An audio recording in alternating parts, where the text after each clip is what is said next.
ఇద్దరి మధ్యన మాట్లాడే వ్యక్తి, లేకపోతే ఇద్దరిని కలిపే వ్యక్తి, లేకపోతే ఇద్దరు మేలు కోరుకునే వ్యక్తి, ఇద్దరు సంతోషాన్ని కోరుకునే వ్యక్తి ఎవరంటే మధ్యవర్తి. ఇప్పుడు ఎక్కడికి వచ్చామంటే మనము యేసు నొద్దకు వచ్చాం.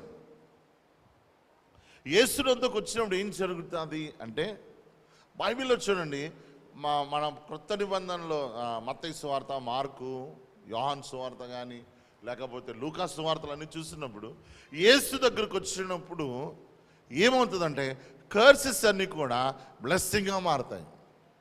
కర్సెస్ అన్నీ కూడా ఏమైపోతాయి? బ్లెస్సింగ్గా మారుతాయి. అంటే ఏంటి? శాపములన్నీ కూడా ఏమవుతాయంటే ఆశీర్వాదకరంగా మార్చబడతాయి యేసు దగ్గరికి వచ్చినప్పుడు. నిశ్చయంగా నువ్వు యేసయ్య దగ్గరికి వస్తే, యేసుక్రీస్తు ప్రభు దగ్గరికి వస్తే, ఓకే, బైబిల్ చెప్తున్నటువంటి మాట ఏంటంటే ఆయన యొద్దకు మనం యేసునొద్దకు వచ్చాము. యేసునొద్దకు వచ్చినప్పుడు జరిగేటటువంటిది ఏంటంటే శాపములు కొన్ని కూడా ఆశీర్వాదాలుగా మార్చబడతాయి. ఉదాహరణకు చెప్తాను చూడండి, బైబిల్లో ఎబేసు ఉన్నాడు. ఎబేసు మనందరూ తెలిసిందే. ఎబేసు చాలా భయంకరమైన పరిస్థితిలో ఉన్నాడు. కానీ ఒకరోజు ఏం చేశాడు? యెహోవా దేవుడికి ప్రార్థన చేశాడు, దేవుడి దగ్గరికి వెళ్ళాడు. దేవుడి దగ్గరికి వెళ్ళిన తర్వాత తన జీవితం ఏమైపోయింది? ఆశీర్వాదకరంగా మారిపోయింది.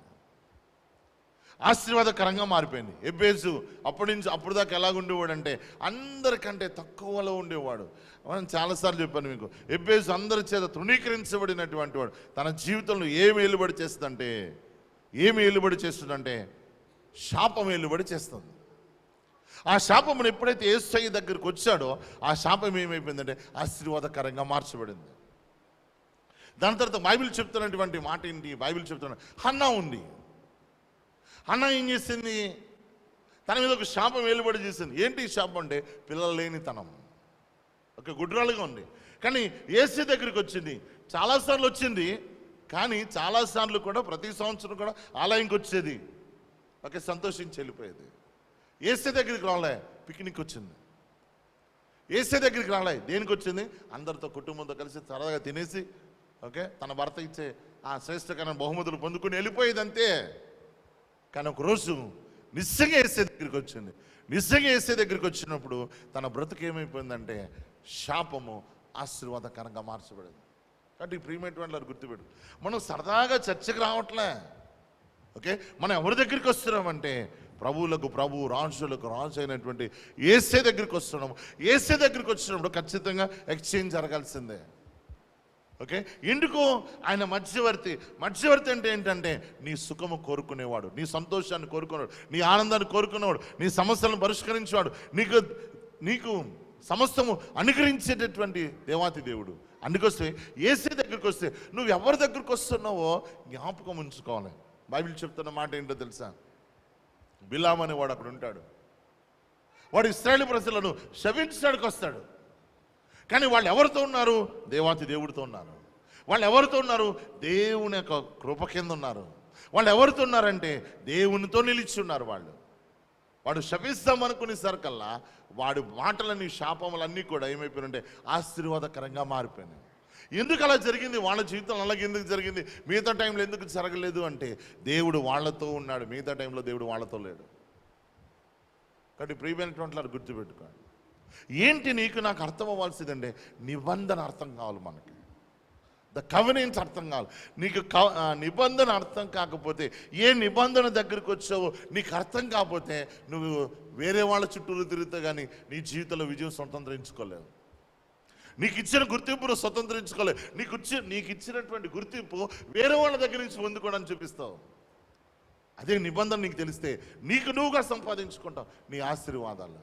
నీకు నువ్వు తెచ్చుకుంటావు దేవుడి దగ్గర నుంచి. లేకపోతే pastor please pray for me pastor దేవుడు ఏమంటున్నాడు పాస్టర్ నా గురించి, పాస్టర్ ఏమవుతుంది నా గురించి. ఎందుకు అలాగా? You are the child of God. నువ్వు దేవుని కుమారుడివై ఉన్నావు. నాకెన్ని రైట్స్ ఉన్నాయి, నీకన్నీ రైట్స్ ఉంటాయి. గుర్తుపెట్టుకో, నాకెన్ని రైట్స్ ఉన్నాయి. రైట్స్ అంటే ఏంటంటే అర్హతలు, లేకపోతే ఏమంటారు అర్హత ఏదైతే ఉందో నీకు అదే అర్హత ఉంది. సో మనకి కవెనెంట్ తెలక, అంటే నిబంధన తెలక అపోస్తలుడైన పౌలు అంటున్నాడు హెబ్రీ సంఘం క్రొత్త నిబంధనకు మధ్యవర్తి అయిన యేసు నొద్దకు వచ్చి ఉన్నారు. అంటే పదాలు ఎందుకు ఉపయోగించాడు? నీ మనసులోకి వెళ్ళాలి. ఏమన్నాడు ఇక్కడ? మీరు క్రొత్త నిబంధనకు మధ్యవర్తి అయిన యేసు నొద్దకు వచ్చి ఉన్నారు. ఏ వేలు కంటే మరీ శ్రేష్టముగా పలుకు ప్రోక్షణ రక్తమునకు మీరు వచ్చి ఉన్నారు. నిబంధనలో కంపల్సరీ రక్తం ఉంటుంది అన్నమాట కదా. అందుకోసమే క్రొత్త నిబంధన మధ్యవర్తి అయిన యేసునొద్దకు అని చెప్తూ ఏ వేలు కంటే మరి శ్రేష్టంగా పలుకు ప్రోక్షణ రక్తమునకు వచ్చి ఉన్నారు అన్నాడు. అంటే ఏ వేలు రక్తం ఏం కోరుకుందంటే తీర్పును కోరుకున్నా. ఏ వేలు రక్తం ఏం కోరుకుందంటే తీర్పును కోరుకుంది. కానీ యేసు రక్తం ఏం కోరుకుందంటే ఆశీర్వదించు ప్రభువాళ్ళని, దీవించు ప్రభువాళ్ళని, వారి కొరకు నేను వెల చెల్లించాను, వాళ్ళని బాగు చేయి నేను వెల చెల్లించాను, వాళ్ళకి సంతోషాన్ని నేను వారి కొరకు వెల చెల్లించాను, వారికి సమాధానమే వారి కొరకు నేను వెల చెల్లించాను. యేసుక్రీస్తు చెప్పేది. కానీ ఏ వేలు రక్తం ఏం చెప్తుందంటే అన్యాయంగా నన్ను చంపేశాడు వాడు, అన్యాయంగా చంపేశాడు, వాడిని పగ తీర్చుకో, వాడిని చంపు, వాడిని నాకు తీర్పు తీర్చు. ఈ తీర్పు ఎలాగుంటుందంటే హేబేలు యొక్క తీర్పు, ఎప్పుడైతే వాడు కూడా ఆ స్థితిలోకి వెళ్ళినప్పుడు హేబేలు రక్తం సంతోషించేదిగా ఉంటుంది, తీర్పు కోరుకుంటుంది. ఓకే, అదే యేసుక్రీస్తు రక్తం ఏం కోరుకుంటుంది? నువ్వు ఆనందంగా ఉంటే యేసుక్రీస్తు రక్తము సంతోషంగా ఉంటుంది. అలాగెలాగుంటుంది మరి? పలుకు అన్నాడు కదా, అంటే రక్తానికి స్వరాలు ఉంటాయి, రక్తం మొరపెడుతుంది, రక్తంలో జీవం ఉంది బైబిల్ చెప్తుంది. యేసుక్రీస్తు యొక్క జీవము మొరపెడుతుంది దేవుడి దగ్గర. ఏమని మొరపెడుతుందంటే ప్రభా నేను వెల చెల్లించాను, వాళ్ళని బ్లెస్ అయ్యి. అంటే యేసుక్రీస్తు రక్తం ఏ కోరుకుంటుందంటే నీ ఆశీర్వాదం, నీ సంతోషం, నీ క్షేమాన్ని కోరుకుంటుంది. మరి ఎప్పుడు జరిగితే ఆ నిబంధన అర్థం కావాలి మనకు, ఆ నిబంధన మనకు అర్థం కావాలి. నిబంధనలో నీ పాత్ర ఏంటో నీకు అర్థం కావాలి. ఎప్పుడైతే అది తెలిసినప్పుడు నువ్వేం చేస్తుంటే విజయవంతుడిగా ఉంటావు. చెల్లి తమ్ముడు, ఒకటే విషయం గుర్తుపెట్టుకో, దేవుడు ఎప్పుడు మనల్ని శిక్షించేసి కొట్టేసి చంపేసి ఓకే దేవుడిని తెలుసుకోవాలని ఎప్పుడు అనుకోడు. అది దేవుడి పద్ధతి కాదు. మరి ఎందుకు అలా జరుగుతుంది? మనం కూడా చూడండి, తల్లిదండ్రులు 10 సార్లు చెప్తాం, వినకపోతే ఒక దెబ్బ వేస్తాం ఖచ్చితంగా. ఎందుకు ఆ దెబ్బ వేస్తున్నావు? నువ్వు మళ్ళీ మంచి మార్గంలో వస్తావని. ఎందుకు ఒక దెబ్బ పడుతుంది, ఎందుకు దెబ్బ పడుతుంది మనకంటే మళ్ళీ తిరిగి వస్తామని. దెబ్బ పడేదాకా మనం ఎందుకు తెచ్చుకుంటాం చెప్పండి? దెబ్బ పడేదాకా మనకి కొందరు ఉంటారు, దెబ్బ పడేదాకా సెటరేట్ అవ్వరు. కొందరు ఎలాగుంటారంటే 2-3 సార్లు ఎందుకు నేను ఇలాగ ఒకేసార్లు అని ఆలోచిస్తారు. కాబట్టి ప్రియమైన దేవుని సంగమం గుర్తుపెట్టుకో, క్రొత్త నిబంధనకు మధ్యవర్తిని యేసు నొద్దకు నువ్వు వచ్చాం, యేసై దగ్గరికి వచ్చాం. మనం యేసై దగ్గరికి వచ్చాం. యేసై ఎవరంటే మన యొక్క జీవితాలను మార్చేటటువంటి వాడు, శాపములు ఆశీర్వాదకరంగా మార్చడం. చాలాసార్లు మనం అన్నలాగానే ఉంటాం. సండే నేను క్రైస్తవుని చర్చకి వెళ్ళాలి కాబట్టి వస్తుంటాం. మనం సరదాగా పాటలు పాడేసుకోండి, సరదాగా ఆరాధన చేసుకోండి, సరదాగా వాకి వినేసి వెళ్ళిపోతాం అంతే. కానీ నువ్వు ఎవరి దగ్గరికి వచ్చావు నీకు అర్థమవుతలా. అది అర్థమైతే ఎవ్రీ సండే నీకు ఎలాగుంటుందంటే ఆశ ఎదురు చూస్తావు. ఎప్పుడు ఆదివారం వస్తుంది, ఎప్పుడు ఆదివారం వస్తుంది, ఎప్పుడు ఆదివారం వస్తుందని ఆశ ఎదురు చూసేవాడుగా, లేదా ఆశకు ఎదురు చూడవు. అంటే గుర్తుపెట్టుకోండి, నువ్వు క్రొత్త నిబంధనకు మధ్యవర్తి అయిన దేవుని దగ్గరికి వచ్చావు. మధ్యవర్తి ఎప్పుడు కూడా మన క్షేమాన్ని కోరుకుంటాడు, మన సంతోషాన్ని కోరుకుంటాడు. ఈరోజు దేవుడు నీకు ఏం కోరుకుంటున్నాడు నీ నుంచి అంటే ఏం కోరుకున్నాడు? నువ్వు సంతోషంగా ఉండాలని కోరుకున్నాడు. ఈ సంతోషం ఎలాగుండాలని కోరుకున్నాడే? ఆయన చిత్త ప్రకారమైన సంతోషం, నీ చిత్త ప్రకారమైన సంతోషం కాదు. ఆయన చిత్త ప్రకారమైన సంతోషం, నీ చిత్త ప్రకారమైన సంతోషము సంతోషం కాదు. ఆయన చిత్త ప్రకారమైన సంతోషము సంతోషం. అందుకోసం బైబిల్ ఏసే ఏమంటో తెలుసా? ఈ లోకం ఇచ్చినట్టు నేను సమాధానం ఇవ్వగానే నా సమాధానం ఇస్తానన్నాడు. ఈ లోకం ఇచ్చే సమాధానం నేను ఇవ్వను అన్నాడు దేవుడు. అంటే ఈ లోకం సంతోషం నేను ఇవ్వను, కానీ నా సమాధానం ఇస్తాను. నా సమాధానం నాకంటూ ఒకటి ఉన్నది, ఆ సమాధానం నీకు ఇస్తాను. ఎప్పుడైతే మనము దాన్ని పొందుకుని వెళ్ళామనుకోండి, మన జీవితాలు సంతోషకరంగా ఆనందకరంగా ఉంటాయి. ఆమేన్, హల్లెలూయా. పక్కలు చెప్పండి, నువ్వు యేసు నొద్దకు వచ్చావని సంతోషంగా చెప్పాలా. నువ్వు యేసు నొద్దకు వచ్చావు, నేను యేసు నొద్దకు వచ్చాను. శ్రేష్టముగా నా గురించి పలుకు ప్రోక్షణ రక్తమునకు నేను వచ్చి ఉన్నాను. హల్లెలూయా. నా గురించి యేసు రక్తము శ్రేష్టకరమైనవి పలుకుతున్నది. నా గురించి శ్రేష్టకరమైనవి పలుకుతున్నది. యేసు రక్తము నాకు సంతోషాన్ని, ఆనందాన్ని, ఆశీర్వాదాన్ని, మేలును నాకు అనుగ్రహిస్తుంది. ఆమేన్, హల్లెలూయా. సో నువ్వు ఎవరి దగ్గరికి వచ్చావు? మనం క్రైస్ట్. ఇది మన తలంపులోనికి వచ్చేయాల, ఇది మన మనసులోనికి వచ్చేయాల. ఈ మనసులోకి వచ్చి చాలాసార్లు చెప్పాను, మనసులోకి వచ్చి 2 సార్లు దాని గురించి ఆలోచిస్తే అది ఎక్కడ పంపిస్తుంది? సబ్ కాన్షియస్ మైండ్కి పంపిస్తుంది. మన చెల్లి ఉంది ఎస్తేరు, ఇప్పుడు ప్రిపేర్ అవుతుంది. తను మనకు చిన్న వచ్చేప్పుడు ఫోన్ చేస్తే అన్నయ్య ఇలాగ ఉందన్నయ్య అంది. అప్పుడు తనకి ఇది చెప్పాను, అమ్మ సబ్ కాన్షియస్ మైండ్, అవునన్నయ్య మా మెడిసిన్లు ఉంటుంది అన్నయ్య, ఇది మా సబ్జెక్ట్స్లో ఉంటుంది అన్నయ్య, ఎగ్జాక్ట్లీ నువ్వేం చెప్తున్నావు అదే ఉందన్నయ్య అంది. నాకు చాలా ఆనందం వేసింది. రియల్, నేను చెప్పేది అబద్ధం కాదు, సరదాగా చెప్తా, రియల్. ఆమె మెడిసిన్ చదువుతుంది, అయిపోయింది, మెడిసిన్ అయిపోయింది, ఇప్పుడు ప్రిపేర్ అవుతుంది నెక్స్ట్ దానికి. ఆ చెల్లి చెప్తా, అన్న ఇప్పుడు ఉంటాయన్న మాకు ఈ సబ్జెక్ట్స్ ఉన్నాయన్న, మాకు ఎగ్జాక్ట్గా ఈ sub conscious mind, conscious mind ఇవన్నీ ఉంటాయన్న అని చెప్తా అన్న. హల్లెలూయా. కాబట్టి చెల్లి తమ్ముడు గుర్తుపెట్టుకో, నువ్వు 2 సార్లు దాన్ని ఆలోచించదు. ఏది ఆలోచించాలా? నేను యేసే దగ్గరికి వచ్చాను, ఆరాధన చేసేటప్పుడు నేను యేసే దగ్గరికి వచ్చాను, నేను యేసే దగ్గరికి వచ్చాను, యేసే దగ్గరికి వచ్చాను, యేసే దగ్గరికి ఎల్షద్దైకి రాలా, యేసే దగ్గరికి వచ్చాను. అఫ్కోర్స్ నువ్వు ఎల్షద్దై చర్చ్లో ఉన్నావు, ఓకే, నీ సంఘానికి వచ్చావు, గుడ్. కానీ ఒక్క విషయం ఏంటంటే యేసే దగ్గరికి వచ్చాం, క్రైస్ట్ దగ్గరికి వచ్చాం. ఆ క్రీస్తు ఎటువంటి వాడంటే నిన్ను ప్రేమించేవాడు. ఓకే, ఆ క్రీస్తు ఎటువంటి వాడంటే నిన్ను సంతోషపెట్టడానికి ఆయన ఏమైనా చేయగలడు, చేసేసాడు. ఏం చేయగలుగుతాడంటే తన ప్రాణం పెట్టేశాడు. అమ్మ చెల్లి ఒకసారి గుర్తుపెట్టు, యేసే ఎలా ఉంటాడో నీకు తెలదా? యేసే యొక్క స్థాయి ఉంటో నీకు తెలదా? ఆ స్థాయి నీకు తెలిస్తే చచ్చిపోతాం మనం. ఆ స్థాయిని వదిలిపెట్టి మన స్థాయికి వచ్చి మన సంతోషాన్ని కోరుకున్నాడు, మన ఆనందాన్ని కోరుకున్నాడు, ఇచ్చేశాడు. అటువంటి యేసే దగ్గరికి మనం వచ్చాం. కాబట్టి యేసే దగ్గరికి వచ్చినప్పుడు మనం ఎలాగొచ్చామో అలాగ వెళ్ళిపోతే ఆయన రక్తము మరపెడుతుంది. నేను నీకు అర్థమవుతలేదా? నేను నీకు అర్థమవుతలేదా? చాలాసార్లు నేను నీకు అర్థమవుతలేదా? ఏం అర్థమవుతలే? నేను నీ కొరకు ఏం చేస్తాను నీకు అర్థమవుతలేదా? మరి ఖాళీ చేతులతో ఎందుకు వెళ్ళిపోతున్నావు? ఎలాగొచ్చావు అలాగే వెళ్ళిపోతున్నాయండి. దేవుడు ఖాళీ చేతులు తెలితే సంతోషం ఉండదండి. దేవుడు ఎప్పుడు కూడా నింపి పంపిస్తాడు. మీరు సువార్తల్లో చూడండి, యేసే దగ్గరికి వచ్చిన వాళ్ళందరూ కూడా ఆయన ఒక దిక్కున ఒక బైబిల్ చెప్తుంది, వారి విశ్వాసమును చూసి, ఓకే, ఇటువంటి విశ్వాసాలను మీ ఎవరిలో చూడలేదని. అంటే యేసుక్రీస్తు ఎప్పుడు విశ్వాసం ఏం చేస్తుంది? దేవుడి దగ్గర నుంచి డ్రా చేస్తుంది, దేవుడి దగ్గర నుంచి తీసుకుంటుంది. దేవుడు ఎప్పుడు సంతోషిస్తాడంటే యేసే దగ్గర నుంచి తీసుకున్నప్పుడే సంతోషిస్తాడు, యేసే దగ్గర నుంచి తీసుకున్నప్పుడే ఆనందిస్తాడు. కానీ మనం వట్టి చేతులతో వెళ్ళిపోతున్నాం. ఒకసారి ఆలోచించు, రిక్త హస్తాలతో వెళ్ళిపోతున్నాం, మనం ఖాళీ చేతులతో వెళ్ళిపోతున్నాం. ఎలాగొచ్చాము? నీకు ఎలాగుంటుందో తెలియదు, కానీ నా యేసేకు మాత్రము చాలా బాధపడిపోతుంది. ఎందుకంటే ఆల్రెడీ వెల చెల్లించబడ్డది, దాని కొరకు రక్తం కార్చబడ్డది. ఆ రక్తం మొరపెడుతుంది, నీకు ఆశీర్వాదం రాలేదు. కానీ మనం ఏం చేస్తారంటే బైబిల్ చెప్తుంది, యేసేని ఆపే శక్తి ఉందంటే ఉంది. ఏముంది? నీ అవిశ్వాసం. వారి అవిశ్వాసాన్ని బట్టి ఆయన అనేకమైన అద్భుత కార్యములు చేయలేకపోయినంటది. వారి అవిశ్వాసాన్ని బట్టి ఆయన అద్భుత కార్యాలు చేయలేకపోయాడు. అవిశ్వాసం. నువ్వు ఎలాగొచ్చావు? ఏదో చర్చకు వచ్చావు, 4 కూర్చున్నాను, 4 మొక్కలు వినేసి వెళ్ళిపోతాను కాదు. నేను యేసే దగ్గరికి వచ్చాను, నేను ప్రభువు దగ్గరికి వచ్చాను, నన్ను ప్రేమించేవాడి దగ్గరికి వచ్చాను, నన్ను అర్థం చేసుకునేవాడి దగ్గరికి వచ్చాను. ఈ ప్రపంచంలో ఎవరన్నా అర్థం చేసుకున్నా పర్వాలా, కానీ ప్రభు నేను చాలా అర్థం చేసుకుంటాను.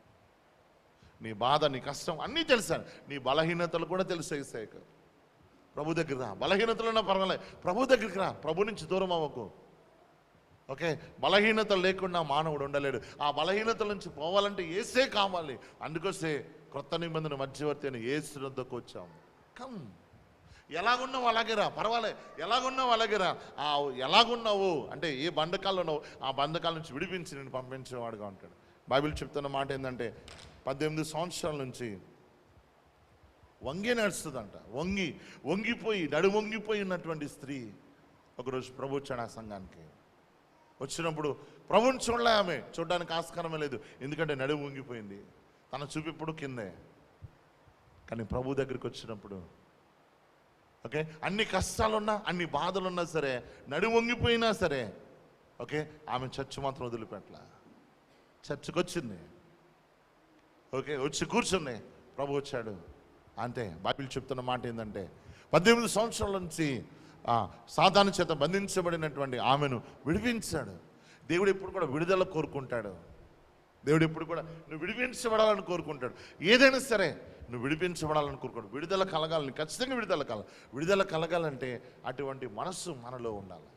ఎటువంటి మనస్సు ఉండాలంటే, నేను ప్రభు దగ్గరికి వచ్చాను, నా ప్రభు నన్ను వట్టి చేతులతో పంపడు కదా. వట్టి చేతులు అసలు పంపించడు. అది పరలోకమైన తండ్రి ప్రేమ. కాబట్టి మన ప్రభు దగ్గరికి వచ్చాం కాబట్టి నీ మనస్సులోనికి ప్రభువుని తెచ్చుకో. ప్రభా, నేను నీ దగ్గరికి వచ్చానయ్యా, వట్టి చేతులతో పంపవు. ప్రభా, నా బాధ, నా కష్టం అన్నీ తెలుసు. నువ్వు మధ్యవర్తి ఉన్నావు. ఎవరెవరికి మధ్యవర్తి తెలుసా? తండ్రి అయినటువంటి దేవుడికి నీకు మధ్యవర్తి ఒక్కడే, యేసుక్రీస్తు ప్రభు. ఆయన మధ్యవర్తి మనుషులతో కాదు, శాస్త్రులు పరిశీలతో కాదు, దేవుడితోటి. ఓకే, దేవుడితోటి. ఈ మధ్యవర్తి ఏం చేస్తాడంటే నేను హ్యాపీగా తీసుకెళ్తాడు. ఈ మధ్యవర్తిని బట్టి ఏం చేస్తాడు తెలుసా? తండ్రి అయినటువంటి దేవుడు ఆ మధ్యవర్తిని బట్టి నీకు నాకు అన్ని అనుగ్రహిస్తాడు. ఆమేన్. కళ్ళు మూసుకున్నాం.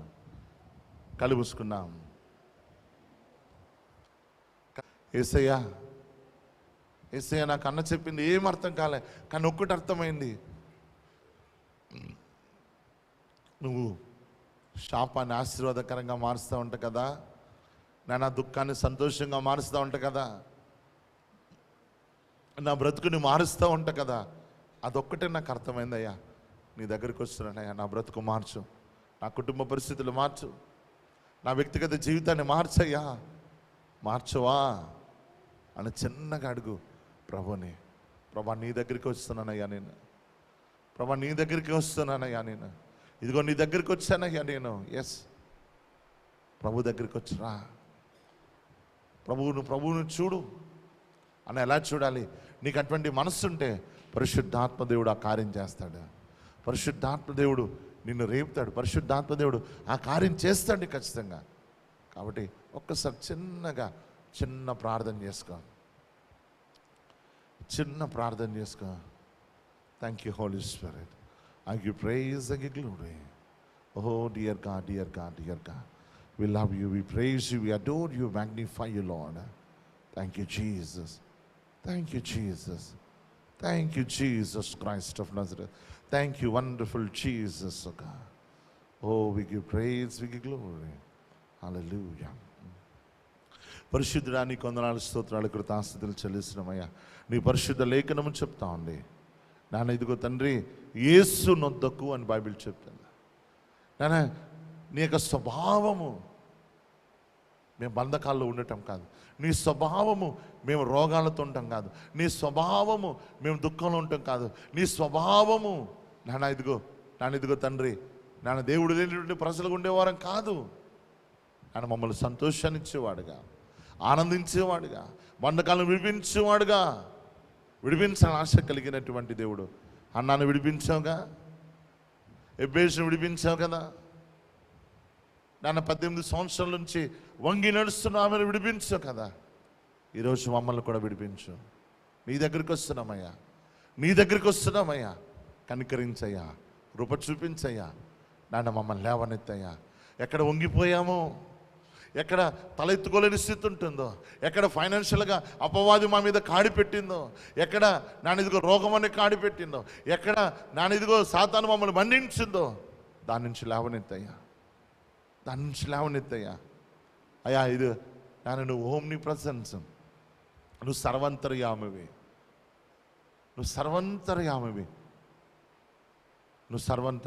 Omni presence, Omi ప్రటెంట్. నీ కృపను అనుగ్రహించు, నీ సన్నిధానంతో నింపయ్యా. ప్రభా, నీ వాక్యం చెప్తుంది, నీ సన్నిధి వచ్చినప్పుడు పర్వతములు మైనంలో కరిగిపోతాయి. ప్రభా, నా జీవితంలో చాలా పర్వతాలు ఉన్నాయి, నా కుటుంబంలో చాలా పర్వతాలు ఉన్నాయి. ఈ పర్వతాలన్నీ కరిగిపోవాలి ప్రభా ఈరోజు. ఎందుకంటే నేను నీ దగ్గరికి వస్తున్నాను ప్రభా. నేను నిన్ను కలుసుకుంటున్నాను. ప్రభుతో కలుసుకున్నవాడు ప్రభుతో ఏకాత్మయుడని లేఖనం చెప్తుంది. ప్రభా, నువ్వు నేను ఏకమైపోతాం. ఓ డాడీ థ్యాంక్ యూ, నువ్వు నేను ఏకమైపోతామయ్యా. నువ్వు నేను ఏకమైపోతామయ్యా. ఓ డాడీ థ్యాంక్ యూ. నీకే మహిమ చెల్లిస్తూ యేసుక్రీస్తు నామములో ప్రార్థిస్తున్నాం తండ్రి, ఆమేన్. ఈస్టర్, గుడ్ ఫ్రైడే దగ్గరికి వస్తున్నాము. దీంట్లో ఒక టాపిక్ చెప్దాం అనుకున్నాను. ఈ 2 సండేస్ మిస్ అవ్వద్దు.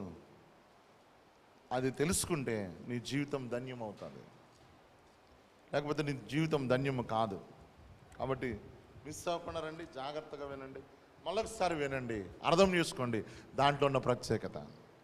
చూడండి, మత్తయి సువార్త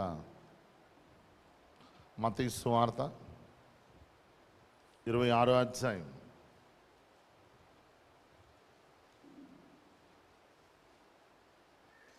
26వ అధ్యాయం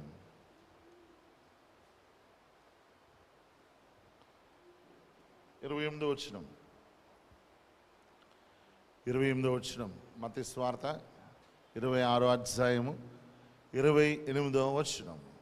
బైబిల్ ఈ విధంగా సెలవిస్తుంది: ఇది నా రక్తము అనగా పాప క్షమాపణ నిమిత్తము అనేకుల కొరకు చిందించబడుచున్న నిబంధన రక్తం. యేసుక్రీస్తు ప్రభువారు చివరిగా శిష్యులతో చెప్పినటువంటి మాట. ఓకే, ఇది అయిపోయిన తర్వాత వాళ్ళు పాటలు పాడి ఒలీవ కొండకి వెళ్ళారని బైబిల్ చెప్తా ఉన్నటువంటి మాట. దాని తర్వాత యేసుక్రీస్తు ప్రభువారు దూరంగా వెళ్ళి ప్రార్థన చేస్తారు. దాని తర్వాత శిష్యులందరూ పడుకుంటారు. ఇవన్నీ మనం తెలిసిన సంఘటనలే. అయితే ఇక్కడ చూస్తే ఇది నా రక్తము అనగా పాప క్షమాపణ నిమిత్తము అనేకుల కొరకు చిందించబడుచున్న నిబంధన రక్తము. అంటే ఈ నిబంధన రక్తములో ఒక ప్రత్యేకత ఉంది. ఈ నిబంధన రక్తము ఏముందంటే మన ఆశీర్వాదము దాగి ఉంది. అంటే నిబంధనలో మన ఆశీర్వాదం దాగుంది. ఏ ఆశీర్వాదము? ప్రస్తుత ఆశీర్వాదము, దాని తర్వాత భవిష్యత్ యొక్క ఆశీర్వాదము దాగి ఉన్నది. ఎప్పుడైతే నిబంధన గురించి నీకు అర్థమవుతావో నువ్వు విజయవంతుడిగా ఉంటావు. ఆమేన్, హల్లెలూయా. నీ నిబంధన అర్థం కాకపోతే ఓకే మనం విజయవంతుడిగా ఉండలేము. కొన్ని అపవాది మనకి ఏం చేస్తుందంటే, కొన్ని అపవాది మనకి గుడ్డితనము కలగజేస్తూ ఉంటుంది. గుడ్డితనము కలగజేస్తూ ఉంటుంది. ఎందుకు? ఆ వాక్యం నీకు అర్థమైందంటే నువ్వు విజయవంతుడు అవుతావు. ఆ సత్యం నీకు అర్థమైతే నువ్వు స్వతంత్రుడు అవుతావు. స్వతంత్రుడు అవటం అంటే ఏంటి? ఒక దాని నుంచి విడిపించబడతావు. దేని నుంచి విడిపించబడతావు? అపవాది దగ్గర నుంచి విడిపించబడతావు. మరి ఎక్కడికి వెళ్తావు? దేవుని యొక్క కంట్రోల్లోకి వెళ్తావు. అంటే దేవుడు నిన్ను పరిపాలన చేయడానికి ఇష్టపడతాడు. దేవుని పరిపాలన, యేసుక్రీస్తు పరిపాలన చాలా అద్భుతంగా ఉంటుంది. కాబట్టి ప్రియమైనటువంటి దేవుని సంగమా, నీకు నాకు అర్థం కావాల్సింది ఏంటంటే, యేసుక్రీస్తు చెప్పినటువంటి ఇది నా రక్తము అనగా ఓకే పాప క్షమాపణ నిమిత్తము అనేకుల కొరకు చిందించబడుచున్న నిబంధన రక్తము. నిబంధన అన్నాడు.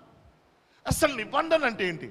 ఎప్పుడైతే ఇలా చెప్పిన తర్వాత యేసుక్రీస్తు ప్రభువారు అలా చెప్పిన తర్వాత వాళ్ళకి, శిష్యులకి ఏం పెద్ద బాధ అనిపించలా.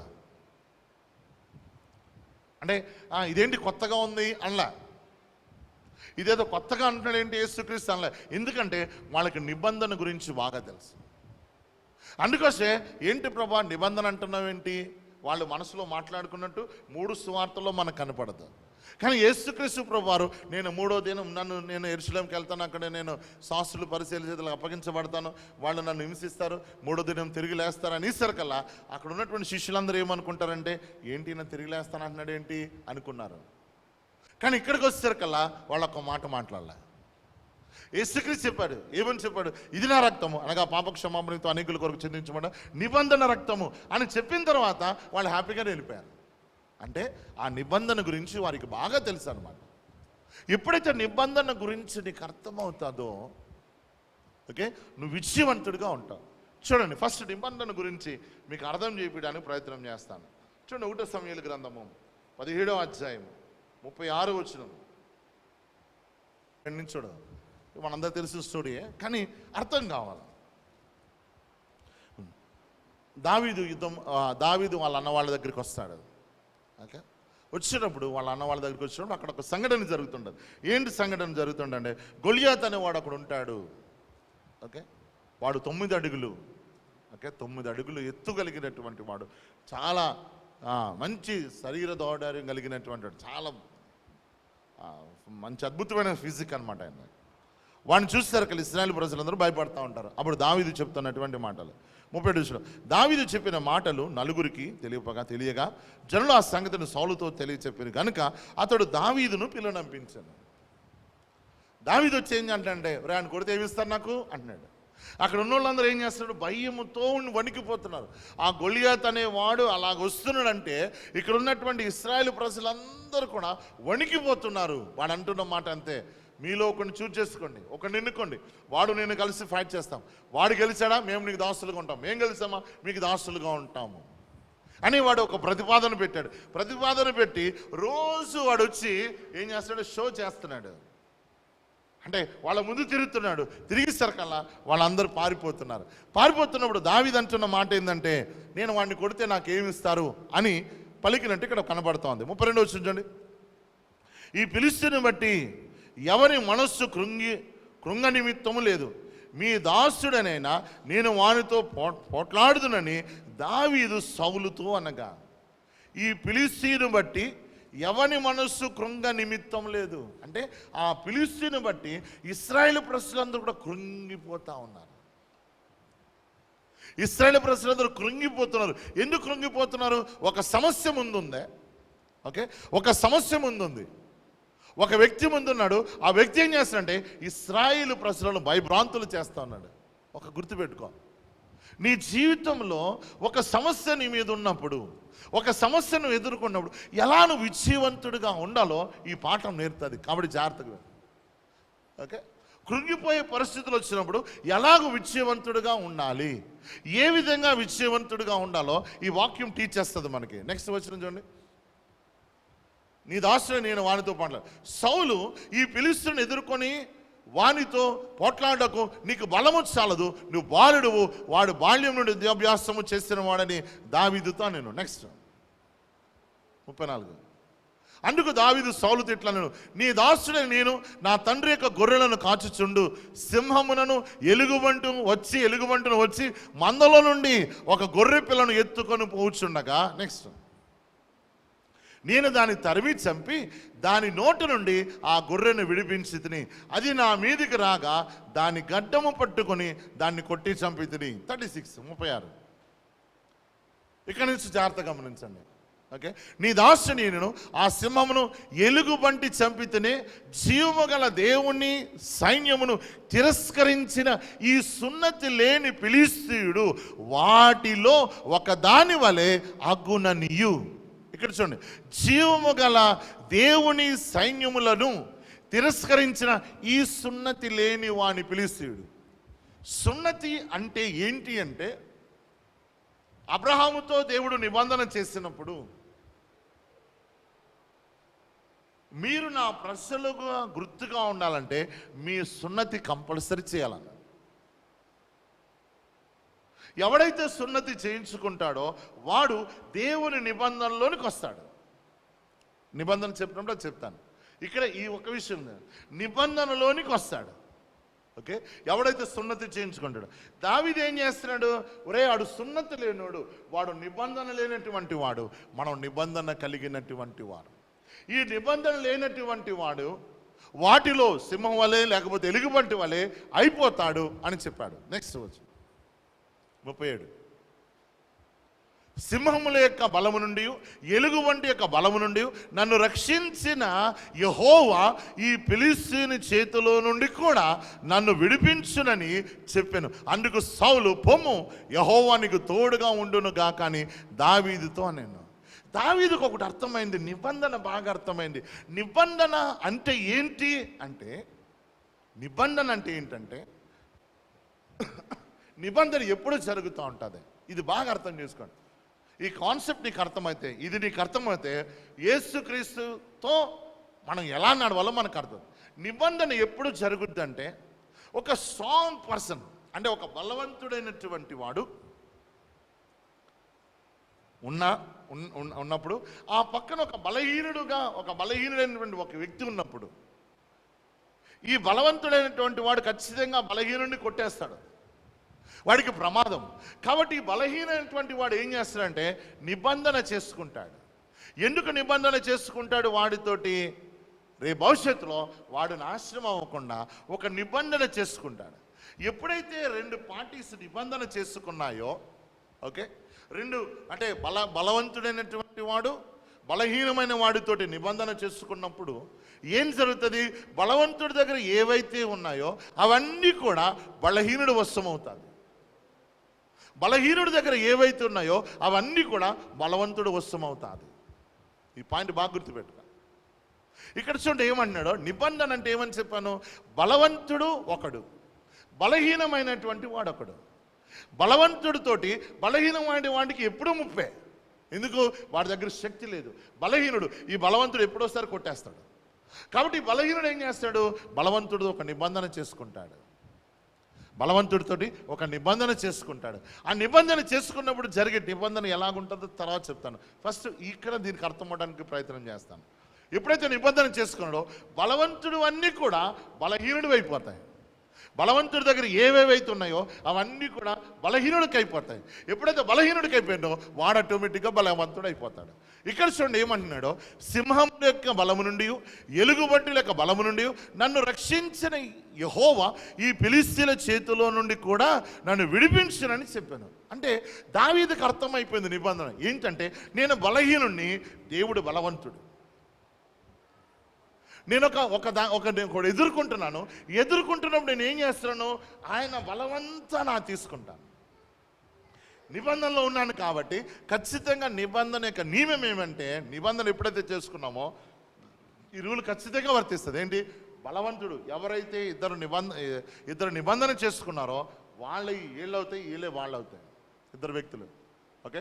దేవుడితో నిబంధన చేసుకుంటే దేవుడి శక్తి అంతా మనకు వస్తుంది. ఎందుకు? మన బలహీనలు మనయన్నీ ఆయనకి వెళ్తాయి. సో ఇక్కడ అంటున్నాడు ఏమన్నాడు చూడండి, సింహము యొక్క బలము నుండి, ఎలుగుబంటి యొక్క బలము నుండి నన్ను రక్షించిన యెహోవా. ఎలా రక్షించాడు? నేను నిబంధనలో ఉన్నాను. నిబంధన అంటే ఏంటంటే నేను వీకర్ పాయింట్, నేను బలహీనమైనటువంటి వాడని. దేవుడు బలవంతుడు. ఎప్పుడైతే మా ఇద్దరి మధ్య నిబంధన ఉంది కాబట్టి ఆయన బలము నా వశం అవుతుంది. ఆ బలముతో నేను ఏం చేశాను? జయిస్తూ వెళ్ళాను. దేన్ని జయిస్తూ వెళ్ళాను? నేను ఎదుర్కొన్న ప్రతిదాన్ని కూడా జయిస్తూ వెళ్ళాను. దావీదుకు అర్థమైంది నిబంధనలో ఉన్న ప్రత్యేకత. ఈరోజు దేవుని సంఘం మనకు అర్థమవుతలే నిబంధనలో ఏంటి.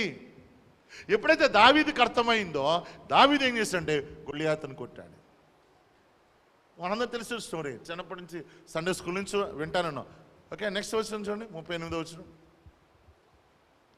ఏమంటే సౌలు తన యుద్ధ వస్త్రములను దావీదుకు ధరింపజేసి రాగ శిరస్రం ఒకటి అతను కట్టి యుద్ధ కవచం అతను తొడిగించాను. నెక్స్ట్ 39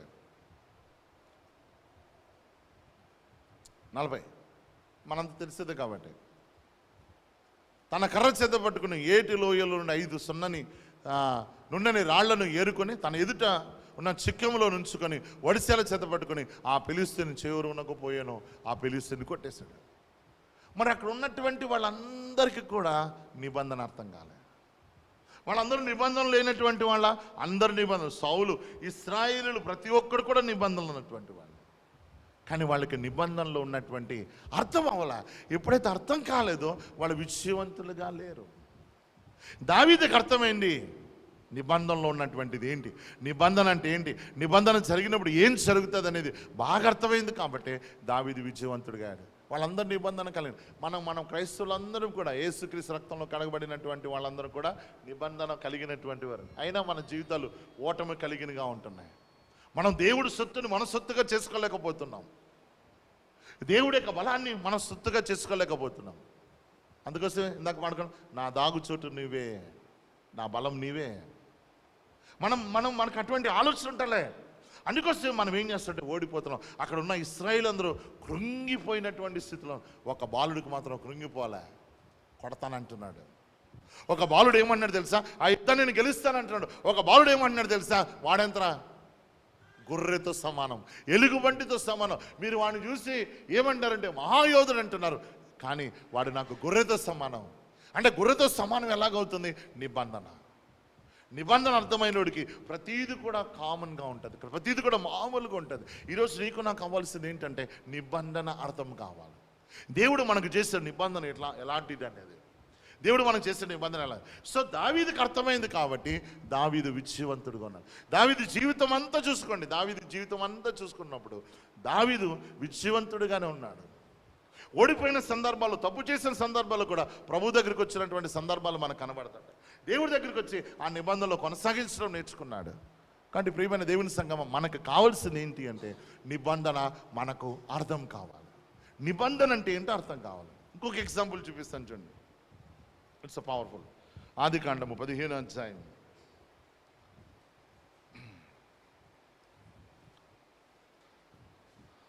15వ అధ్యాయం.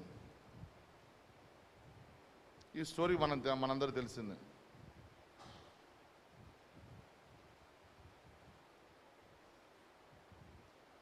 ఐదు ఆరు వచనాల నుంచి చదువుతాను. అబ్రాహాం పిల్లలు లాస్ట్ అనే చెప్పాను, అబ్రాహాం పిల్లలు లేరు. ఆ స్టోరీ ఇది. సో దేవుడు అబ్రహామును ఏం చేశాడంటే 5వ వచనం నుంచి చదువుతాను చూడండి. మరియు ఆయన వెలుపలికి అతను తీసుకుని వచ్చి, నీవు ఆకాశం వైపు తేరి చూసి నక్షత్రం లెక్కించుటకు నీ చేతనైతే లెక్కించు అని చెప్పి నీ సంతానము అలాగవునని చెప్పాను. దేవుడు ఒక వాగ్దానం చేశాడు. ఏమని చేశాడు? నీ సంతానం ఇలాగ అవుతుంది అబ్రహాం అన్నాడు. నెక్స్ట్ 6, అతడు యెహోవా నమ్మెను, అది అతనికి నీతిగా ఎంచబడాడు. నెక్స్ట్, మరియు ఆయన దేవుడు అబ్రహాంతో మాట్లాడు, మరియు ఆయన నీవు ఈ దేశమును స్వతంత్రించుకున్నట్లు దాన్ని నీకు ఇచ్చుటకు కల్దీల ఊరును పట్టణములోనూ నుండి నేను యువతలకు తీసుకొచ్చినప్పుడు యెహోవాను నేనని చెప్పినప్పుడు. నెక్స్ట్, అతడు ప్రభువైన యెహోవా నేను దీన్ని స్వతంత్రించుకుందునని నాకెట్లా తెలియనా నేనుగా. దేవుడు ఏం చెప్పాడు? అబ్రహాముకి పిల్లలు లేరని బాధపడుతున్నాడు. అబ్రహామును బయటికి తీసుకొచ్చాడు, నక్షత్రాలు చూపించాడు. ఇదిగో ఇలాగ అందరూ నీ పిల్లలు అవుతారన్నాడు. పిల్లలు పుట్టలేదు అప్పటికి ఇంకా. ఓకే, పిల్లలు అవుతారని చెప్పాడు. చాలా సంతోషించాడు అబ్రహాము. సంతోషించిన తర్వాత ఇంకా అబ్రహాంకి ఇంకా కొన్ని విషయాలు చెప్తూ వచ్చాడు. ఏమని చెప్పాడు?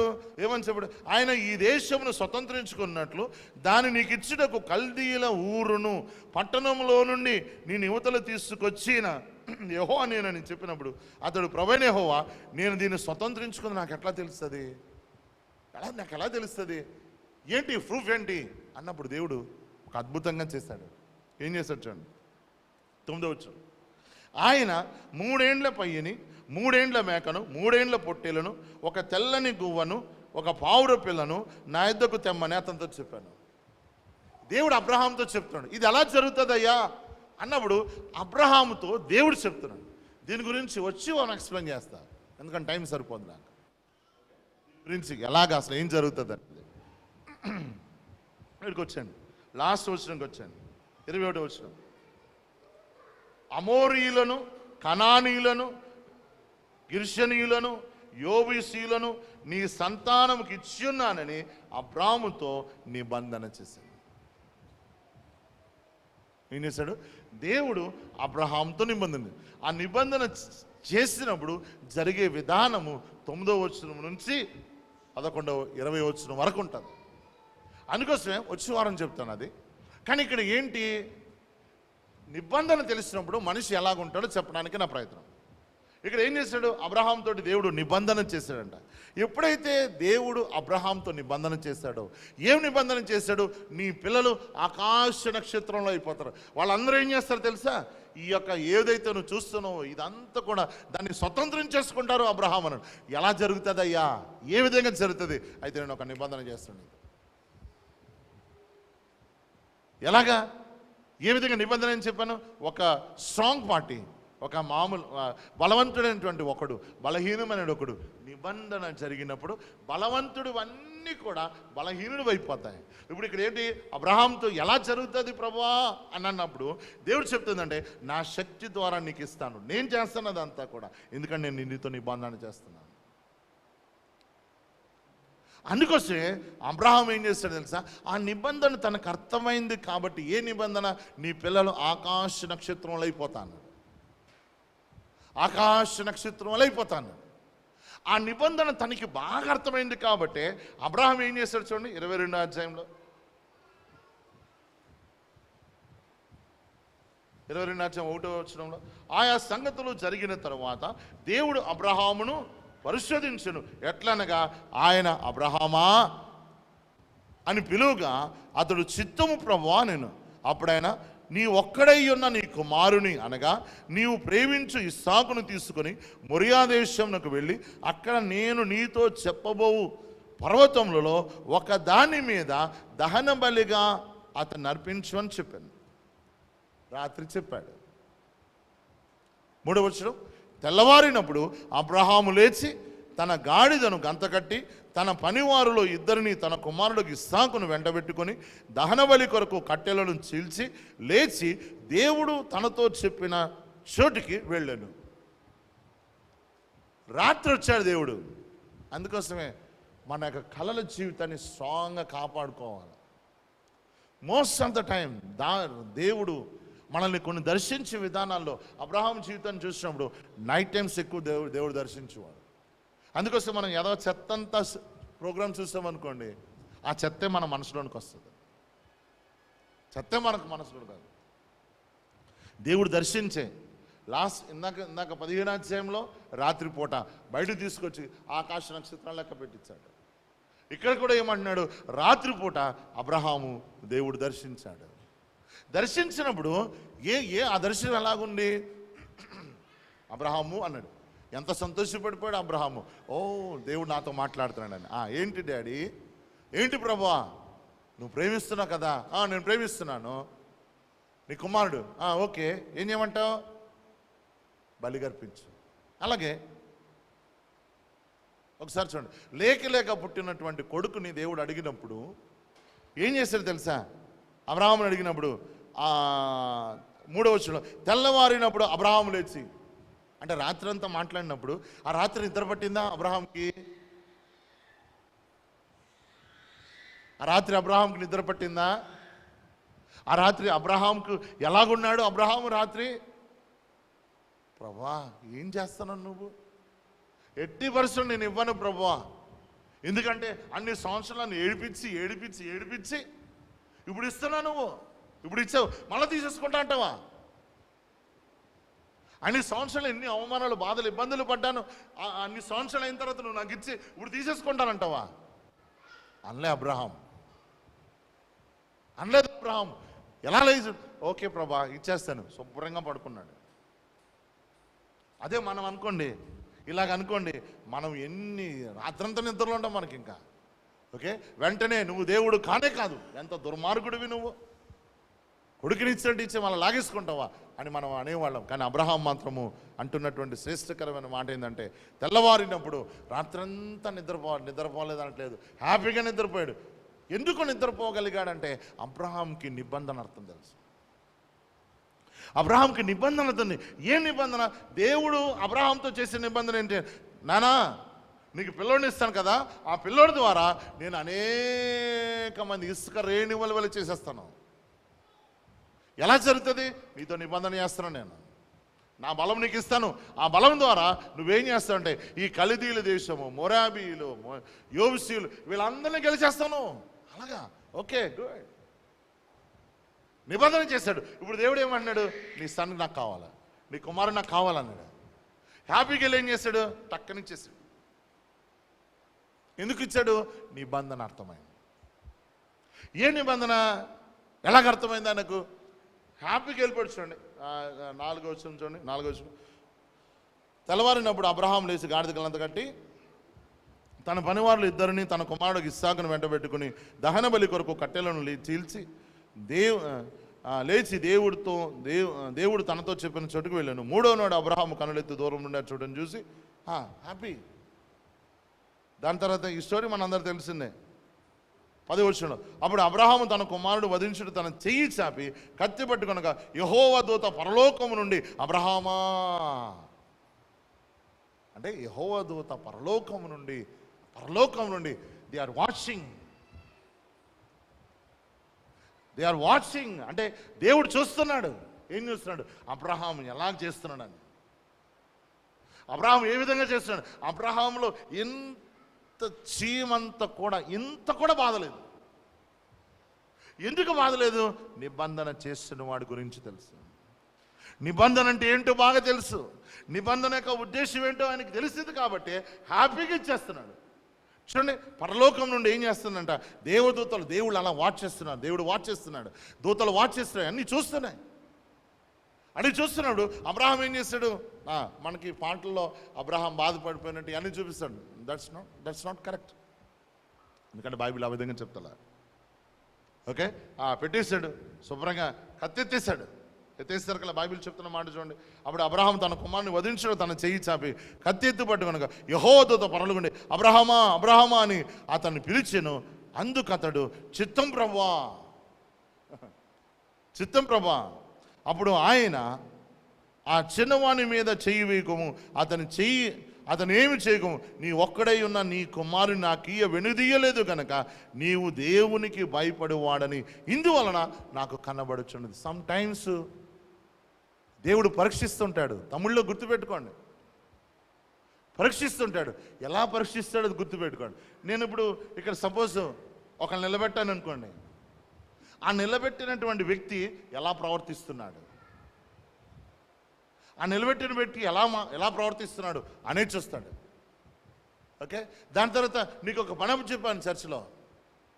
ఆ పనపు చెప్పినప్పుడు ఆ పని చేస్తున్నప్పుడు, ఓకే, ఆ పని చేసావు అప్పుడు దాకా, నేను తీసేసాను, ఇంకో పనపు చెప్పాను నీకు. కానీ పాస్టర్ గారు ఆ పని నేను చేసేసారు అని మూలుకున్నావా, ప్రభా నీ పని చేయటమే గొప్ప భాగ్యం నాకు, ఓకే అని సంతోషిస్తున్నావా? ఇవన్నీ టెస్టులు చేస్తాడు దేవుడు. అందుకోసం అలాగ అలౌ చేస్తుంటాడు. ఓకే, అందుకోసం ఏం చేస్తుంటే కొంచెం చేంజ్ చేస్తుంటాడు. దేవుడు తెలియదా ఇది అబ్రహాం అలా చేస్తాడని? హృదయాలు పరిశోధించే దేవుడు కదా, ప్రూవ్ చేయటానికి, లోకానికి తెలవటానికి దేవుడు చేశాడు. కాబట్టి తమ్ముడు చెల్లి బాగా గుర్తుపెట్టుకోండి. చర్చ్ విషయంలో నీ పొజిషన్ చేంజ్ అవునాయా, లేకపోతే నీకు ఏమైనా మార్పులు జరుగుతున్నాయా, ఎప్పుడు కూడా కంగారు పడకూడదు. దేవుడు టెస్ట్ చేస్తున్నాడు, నీ హృదయాన్ని పరిశోధిస్తాడు, నీ మాటలు ఎలాగొస్తున్నాయి. ఆ పొజిషన్ చేంజ్ అయిన వెంటనే నా మీదకి ఎక్కువ పెడుతున్నావా, లేదా పొజిషన్ చేంజ్ అవ్వగానే ఏమని అవుతుందా? నీకు అప్పచెప్పిన పని నుంచి నేను తీసేశాను, ఓకే తీసేసాను, గమ్మును కూర్చోలాగే, ఏం కూర్చోలాగే. అక్కడ చూస్తాడు, ప్రభు చూస్తాడు. అప్పుడు నీ మనసు ఎలాగుంది, నీ యాటిట్యూడ్ ఎలాగుంది, నీ స్వభావం ఎలాగుంది, నీ మనసు ఎలాగుంది, ఫస్ట్ ఉన్నదానిలాగా ఉందా, ఏమైనా చేంజ్ అయిందా? చేంజ్ అయితే యూ లాస్ ద పొజిషన్. బాగా గుర్తుపెట్టుకోండి, దేవుడి యొక్క ఆలోచన ఎలాగుంటుందో తెలుసా? ప్రతి సంవత్సరము మనకు ఫలాలు ఇవ్వాలని చూస్తాడు. బైబిల్లో ఒక మాట ఉంటుంది, ఏమిటంటే ఒక తోటమాలి ఉన్నాడు, ఒక చెట్టు వేసాడు. ఓకే, దాని యజమానుడు వచ్చి అడుగుతున్నాడు, అయ్యా 3 సంవత్సరాల నుంచి ఈ చెట్టును చూస్తున్నాను, 3 సంవత్సరాలు, కానీ ఇది ఫలం ఏమిట్లే అంటే ప్రతి సంవత్సరం వచ్చి చూస్తున్నాను, అంటే ప్రతి సంవత్సరం కూడా ఫలం రావాలా? కానీ 3 సంవత్సరాల నుంచి చూస్తున్నాడు, 3 సంవత్సరాల నుంచి ఫలం అంటే ప్రతి ఇయర్ చూస్తున్నాడు. 4వ సంవత్సరం ఉంచుతారు కల్లా ఇది నీకు తీసేస్తానన్నప్పుడు ఆ తోటమాలి ఏమంటాడంటే, అయ్యా కొంచెం మూర్చుకో, ఈ సంవత్సరం నేను బాగా తవ్వి లోపల ఏదన్నా డిఫెక్ట్ ఉందేమో, లోపల ఏదన్నా లోపం ఉందేమో చూసి దాన్ని తీసి వేసి మంచి ఎరువేసి ఫలం వచ్చినట్టు చేస్తానయ్యా. ఓకే, ఫలం లేకపోతే అప్పుడు తీసేయా. బాగా గుర్తుపెట్టుకోండి, మన లైఫ్ ఎప్పుడు కూడా అప్వర్డ్ అని చెప్పాను, పైకి వెళ్ళాలా. ప్రతి సంవత్సరం మనల్ని టెస్ట్ చేస్తాడు దేవుడు. ఇది చాలామంది తెలదు, దేవుడు చేసేది తెలదు, అంతా కూడా మనుషులలాగానే ఆలోచిస్తాం. దేవుడు ఎప్పుడు కూడా టెస్ట్ చేస్తుంటాడు. It's test. ఎవ్రీ ఇయర్ నువ్వేంటి అప్వర్డ్ వెళ్ళాలా, అంటే పైకి వెళ్ళాలా. ఈ స్థాయి నుంచి ఇంకో స్థాయి. ప్రతి ఇయర్ మన స్థాయిని పెంచుతూ ఉంటాడు. మన స్థాయి తగ్గుతుందంటే కనపడని లోపం ఎక్కడో ఉంది. అందుకొస్తే ఆ తోటమాలి ఏమంటాడు తెలుసా, అయ్యా నేను తవ్వుతానయ్యా, నేను తవ్వి ఎక్కడ లోపం ఉందో కనుక్కో. అంటే అప్పుడు దాకా అది లోపం పైకి కనబడతలే, లోపం కింద ఉంది. అందుకొస్తే ఆ తోటమాలి వేస్తే చెప్పినట్టు పోను, అది తవ్వి నేను లోపల ఎరివేస్తాను, అప్పుడు కాయలు కాస్తుందయ్యా. అంటే దేవుడు ఎప్పుడు కూడా చెక్ చేస్తాడు మనల్ని. కాబట్టి యవనస్తులారా గుర్తుపెట్టుకోండి, మీ పొజిషన్స్ ఎప్పుడు కూడా దేవుడు టెస్టింగ్ జరుగుతుంది. ఈ టెస్టింగ్ జరిగినప్పుడు నువ్వు ఓడిపోయావనుకో, నువ్వు ఆ టెస్ట్లో పాస్ అవ్వలేదనుకో, నీ స్థాయి అలాగే ఉంటుంది. టెస్ట్ మాత్రం ఖచ్చితంగా జరుగుతుంది, గుర్తుపెట్టుకోండి. బైబిల్ చెప్తున్న సత్యం ఏంటంటే, యోసేపును టెస్ట్ జరిగింది, యోసేపును మంచి స్థాయి తీసుకెళ్ళాడు, వెంటనే అనుమతించాడు దేనికి, జైల్లోకి. ఆ జైల్లో ఉన్నప్పుడు కూడా దేవుణ్ణి ఏమల్లా, అక్కడ టెస్ట్ చేశాడు. బైబిల్ చాలా కీర్తనకారుడు చెప్తాడు, యోసేపును పరిశోధించాడని. పరిశోధిస్తూ వచ్చాడంట. ఎందుకు? ఆయనకి ఇవ్వబోతున్న పొజిషన్ అంత అద్భుతమైనది. ఆయనకి ఇవ్వబోతున్న పొజిషన్ ఏంటంటే, ఆయన నియమించే స్థాయి ఏంటంటే, ఈ ఐగుప్తు దానికి రాజు ఆయన. ఫరో అంటాడు, ఏమంటాడు? ఒరే బాబు, నేను మాటికే రాజురా, సమస్తం నువ్వే అంటాడు. ఆ స్థాయికి ఇవ్వాలంటే టెస్ట్ జరగాలి. నేను దేవుడు ఒక స్థాయికి తీసుకెళ్ళాలి. ప్రవచనాలు ఉన్నాయి, నీకు ఆ స్థాయి తీసుకెళ్ళాలి. ఆ స్థాయికి తీసుకెళ్ళాలంటే దేవుడు నిన్ను పరిశీలన చేస్తాడు, పరిశోధిస్తుంటాడు. ఆ పరిశోధనలు నువ్వు ఫెయిల్ అయ్యావనుకో, మళ్ళా నువ్వు టెస్ట్ రాయాల్సిందే. కాబట్టి యవనస్తులారా గుర్తుపెట్టుకో, దేవుడు ఖచ్చితంగా టెస్ట్ చేస్తాడు. ఆ టెస్ట్లో నువ్వు నమ్మకంగా ఉంటే నీ స్థాయి పెరుగుతూ ఉంటుంది. ఇక్కడ చూడండి, అబ్రహాము కూడా టెస్ట్ చేశాడు. ఇప్పుడు నాకు తెలిసింది, మళ్ళొకసారి చదువు 12. అప్పుడు ఆయన, ఆ చిన్నవాణి మీద చెయ్యి వేయకము, అతన్ని ఏమీ చేయకము, నీ ఒక్కడైనా నీ కుమారుని నాకు వెనుదీయలేదు కనుక నీవు దేవుడికి భయపడేవాడు అని ఇందువలన నాకు కనబడుచున్నది. Tested, God tested Abraham. Past అబ్రహాంకి నిబంధన అర్థమైంది. ఓకేలే, ప్రభు ఒకళ్ళు ఇచ్చాడా, దీని నుంచి మళ్ళా పైకి తీసుకొస్తాడు, దీని నుంచి పైకి తీసుకొస్తాడు. ఎందుకంటే ఆయన నాతో నిబంధన చేశాడు. ఒకవేళ చచ్చిపోయినా సరే దాన్ని బ్రతికించగలిగినటువంటి వాడు, మృతులను సైతము ఏంటి బ్రతికింప చేయగలిగిన వాడని ఎరిగి అబ్రహాము విశ్వాసంతో బలవంతుడిగా ఉన్నాడని బైబిల్ చెప్తుంది. సో వీళ్ళిద్దరూ కూడా విజయవంతులుగా ఉన్నారు. ఎవరు? దావీదు విజయవంతుడిగా ఉన్నాడు. ఓకే, ఒకటి బయట నుంచి కష్టం వచ్చింది, శత్రువు ఎదిరిస్తూ ఉన్నాడు. ఆ కష్టం వచ్చినప్పుడు దావీదు నిబంధన నమ్ముకున్నాడు. నేను నిబంధన కలిగినటువంటి వాడను. నేను నిబంధన కలిగినప్పుడు దేవుడు అన్నీ నాయన్నీ దేవుడివి నిబంధనలు ఉన్నది. అబ్రహాం దగ్గర నిబంధన కలిగి ఉన్నాడు. దేవుడి దగ్గర నుంచి ఒక శోధన వచ్చేది. దేవుడే నన్ను పరీక్షించాడు. పరీక్షించినప్పుడు దావీదు అబ్రహాం అనుకున్నది ఏంటంటే, నా అన్నీ నీ అన్నీ నాయి. ఒకవేళ ఇస్సాకుని బలి ఇచ్చేసినా సరే ఆ చచ్చిపోయినటువంటి వాడిని బ్రతికించగలిగినటువంటి వాడు. ఎందుకంటే నీ నిబంధన ఈ ఒక ఇస్సాకు నుంచే లక్షల మంది చేస్తానన్నావు. ఈ ఒక ఇస్సాకు నుంచే ఇశ్రాయేలీయుల కంటే ఎక్కువ చేస్తావు. ఈ ఒక ఇస్సాకు నుంచే అన్ని 7 దేశాలను స్వతంత్రించుకుంటట్టు నువ్వు నిబంధన చేస్తాడు అని ఆ నిబంధన బాగా నమ్మాడు. కాబట్టి ఇవ్వటానికి ఇష్టపడ్డాడు. మనకి నిబంధన అంటే ఏంటో తెలదు కాబట్టి మన జీవితాలు ప్రభువుకి ఇవ్వలేకపోతున్నాం. నిబంధన మనం తెలుస్తలేదు కాబట్టి ప్రభువుకి మన జీవితాలు ఇవ్వలేకపోతున్నాం. ఏది ఇవ్వలేకపోతున్నాం? టైం ఇవ్వలేకపోతున్నాం, ఏమి ఇవ్వలేకపోతున్నాం. నేను మొన్న స్కూల్ ఆఫ్ ద ప్రాఫిట్స్ ఒకటి కండక్ట్ చేశాం సత్తుపల్లి దగ్గర. నమ్మరు మీరు, పాస్టర్స్ 8-9 గంటల కంటే 9 గంటలకు వచ్చున్నారు. పాస్టర్స్ వస్తారా? నేను ఎక్కడ చూడలే అటువంటి కాన్ఫరెన్స్. 9 గంటల కంటే 90% మంది వచ్చారు. ఒక 2 పాస్టర్స్ రాలేదు. వాళ్ళు చెప్పారు, మా భార్యని హాస్పిటల్లో జాయిన్ చేశామయ్యా, అందుకోసం రావట్లేదని ఫోన్ చేసి ఆగిపోయారు పాస్టర్స్. ఫస్ట్ రోజు, 3వ రోజు ఇస్తారు కదా, పాస్టర్స్ ఏడ్చారు, నిజంగా ఏడ్చారు. ద ఫస్ట్ టైం కాన్ఫరెన్స్లో మేము కండక్ట్ చేస్తాము, ఇన్ని కాన్ఫరెన్స్లో మాట్లాడాను, కానీ ఏ కాన్ఫరెన్స్లో అంత సంతృప్తి ఇవ్వలే. ఆ వాక్యం చెప్పినప్పుడు 20 సంవత్సరాల నుంచి పరిశుద్ధాత్మ దేవుడిని తిడుతూనే ఉన్నాడు ఆయన. 3 రోజులు నాకు ఇచ్చిన టాపిక్ ఏంటంటే హోలీ స్పిరిట్. ఆ పరిశుద్ధాత్మ దేవుడి గురించి చెప్పినప్పుడు లాస్ట్కి వచ్చేలా ఏడుస్తూ ఉన్నాడు. చాలా పెద్ద ఆయన, ఆయనకున్న అనుభవం నాకు లేదు. చాలా పెద్ద ఆయన. ఆ పెద్ద ఆయన వణికిపోతూ లాస్ట్ రోజు వచ్చి అడిగాడు, అయ్యా నాకు పరిశుద్ధాత్మతో నింపుకాల. నేను చాలా దారుణంగా మాట్లాడాను పరిశుద్ధాత్మ, ఆయన గురించి మాకు తెలియదయ్యా. అలా చాలామంది పాస్టర్స్ ఉన్నారు. వాళ్ళు వచ్చి ఉన్నారు వాళ్ళు. కానీ మన చర్చ్లో ఓకే లేట్ కమర్స్ చాలామంది ఉంటున్నారు. ప్రభు బండి ఆసక్తి మనకుంటా. టెస్టింగ్, దేవుడు టెస్ట్ చేస్తున్నాడు నిన్ను. నువ్వు నా పట్ల ఎంత ఆసక్తి కలిగి ఉన్నావు. మనకి దేవుడి దగ్గర నుంచి కార్యాలు పొందుకోవడం మనకి చాలా ఆసక్తి ఉంటుంది. కానీ మనం దేవుడి దగ్గర రావడానికి మనకు ఆసక్తి ఉండదు కదా. దేవుడి దగ్గర నుంచి రావాలని ఎంతో ఆశపడదు. ఇచ్చేయాలి, త్వరగించాలి, నిమిషాల్లో జరిగిపోవాలి. కానీ నువ్వు దేవుడి దగ్గర రావడానికి మాత్రం నిమిషాల్లో కాదు, సరిపోదు. మెల్లగల్లా వీళ్ళు ఏం చేస్తాం, వాళ్ళు పాటలు పాడతారు కదా, పాటలే కదా వాళ్ళు పాడేది, పాడి వాక్యం కాదండి, వాక్య దగ్గరికి వెళ్తాం. ప్రభు ముందు వచ్చేస్తాం. ఒక సేవకుడు ఉన్నాడు, రియల్గా జరిగింది. నేను ఆ సేవకుడి ద్వారా విన్నానో నాకు తెలియదు, కానీ మొత్తం మీద స్టోరీ. వైజాగ్లో ఒక ఫారినర్ చర్చ్కి వెళ్ళలేదంట. ఆ పాస్టర్ గారు ఆ చర్చ్కి వచ్చాడు. ఆయన ఆ చర్చ్కి స్పీకర్కి వెళ్ళినట్టున్నాడు. ఆయన ఆ పాస్టర్ గారు, ఏంటంటే రాలేదు, ఆదివారం మీరు రాలేదేంటి, మెసేజ్ మీదే కదా అంటే, నేను రాలేనయ్యా. ఎందుకు రావు? నేను లేట్ అయ్యాను. ఎందుకు లేట్ అయ్యారు? లేవలేకపోయాను, ప్రాబ్లం ఇది. మరి వచ్చేసి కదా, మాకు పర్లేదు, నడిచిపోద్ది. మా దగ్గర ఇప్పుడు కూడా 1/2 అవర్ గంట లేట్ వచ్చిన వాళ్ళు చాలామంది ఉంటారు. నా ప్రిన్సిపల్ ఏంటంటే, ప్రభు రాకమంటే ముందు నేను రావాలి. ప్రభు చేసిన తర్వాత నేను రావటం ఏంటి? నేను రాను. ప్రభు చేసిన తర్వాత నేను ఎలాగ రావాలి?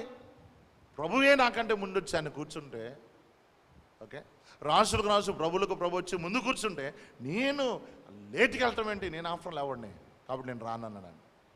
ఇప్పుడు ఒకసారి జ్ఞాపకం చేసుకోండి. మనం అన్నిటికీ ముందు పరిగెడుతుంటాం కదా. టెస్టింగ్, దేవుడు గుర్తుపెట్టి టెస్ట్ చేస్తుంటాడు. నువ్వేమో ఆలస్యమైపోతాం ప్రభు, ఆలస్యమైపోతాను అన్న పాస్టర్, అన్న ఆలస్యమైపోతుంది, ఆ పాస్టర్ దగ్గరికి, ఈ పాస్టర్ దగ్గరికి ఆలస్యమైపోతుంది. ఎందుకు ఆలస్యమవుతుంది చెప్పండి? నీకు ప్రభు దగ్గర రావడానికి ఆసక్తి లేనప్పుడు ప్రభు నీకు ఎందుకు ఇవ్వాలని ఆసక్తి ఎందుకు ఉంటుంది? ఉండదు కదా. కాబట్టి గుర్తుపెట్టుకోండి, ఎవ్రీథింగ్ టెస్టింగ్. ప్రతిది కూడా టెస్ట్ చేస్తాడు. టెస్టింగ్ జరుగుతుంది. ఆ టెస్టింగ్లో నువ్వు పాస్ అయితే నీ ఆ స్థాయికి తీసుకెళ్తాను. టెస్టింగ్ మనకి, ఆ టెస్టింగ్లో రావాలంటే ఫస్ట్ కవెనెంట్ అర్థం కావాలి, నిబంధన అర్థం కావాలి. నిబంధన అర్థమైతే మనం ఏదైనా ఇవ్వటానికి ఇష్టపడతాం. అబ్రహాముకి అర్థమైంది నిబంధన, దేవుడితో నిబంధన. కాబట్టి దేవుడు అబ్రహాం ఇచ్చేసాడు. నేను ఇవ్వటం కానీ డబ్బుల గురించి కానీ, లైట్, డబ్బులు అనేది చాలా లైట్. ఓకే, డబ్బులు ఎప్పుడు కూడా ప్రాముఖ్యం కాదు. వాస్తవంగా ముఖ్యమే, కానీ దేవుడి కంటే ప్రాముఖ్యం కాదు. ఓకే, దేవుడి కంటే మనం ఇవ్వటం అనేది సార్ డబ్బులు అనుకో, డబ్బులు కానే కాదు, మన లైఫ్, మన జీవితాన్ని ప్రభువుకి అప్పగించాలి. ఎందుకంటే నిబంధనలో ఉన్నది కాబట్టి ప్రియమైన దేవుని బిడ్డలారా, నిబంధన అర్థం చేసుకుని దావీదు విజయవంతుడిగా ఉన్నాడు. బయట నుంచి సమస్య వచ్చింది, దాన్ని జయించాడు. అబ్రహాము దేవుడి దగ్గర నుంచి శోధన వచ్చింది, దేవుడి దగ్గర నుంచే టెస్ట్ చేశాడు. ఆ టెస్ట్ పాస్ అయ్యాడు. దానికి కారణం ఏంటంటే నిబంధనను తెలుసుకున్నాడు. కాబట్టి నిబంధన తెలుసుకుని, ఈ నిబంధనకు చాలా ప్రాముఖ్యంగా ఉంటుంది. ఈ నిబంధన ఎలా జరుగుతుంది? అబ్రహాము టైమ్స్లో ఈ నిబంధనకు చాలా చాలా చాలా చాలా చాలా విలువైనదిగా ఇచ్చారు.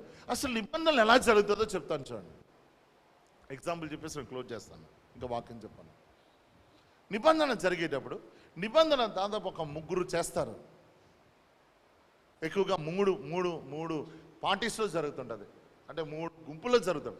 ఒక గుంపు ఏంటంటే, ఫస్ట్ చెప్పాను మీకు, బలవంతుడైనటువంటి ఒక గుంపు, బలహీనుడైనటువంటి ఒక గుంపు. ఈ బలహీనుడికి ఎప్పుడు కూడా బలవంతుడితో పోరాటం ఉంటుంది. కాబట్టి ఈ బలహీనుడు ఏం చేస్తాడంటే బలవంతుడితో నిబంధన చేసుకుంటాడు. ఎప్పుడైతే నిబంధన చేసుకున్నాడో బలవంతుడు అన్నీ కూడా బలహీనుడికి అవుతాయి, బలహీనుడు అన్నీ కూడా బలవంతుడికి అవుతాయి. వాడి దగ్గర ఉన్న సామాగ్రి అంతా కూడా వాడిదైపోతుంది, వీడి దగ్గర ఉన్న సామాగ్రి అంతా వీడిదైపోతుంది. అది ఒకటి. రెండోది ఏంటంటే బిజినెస్.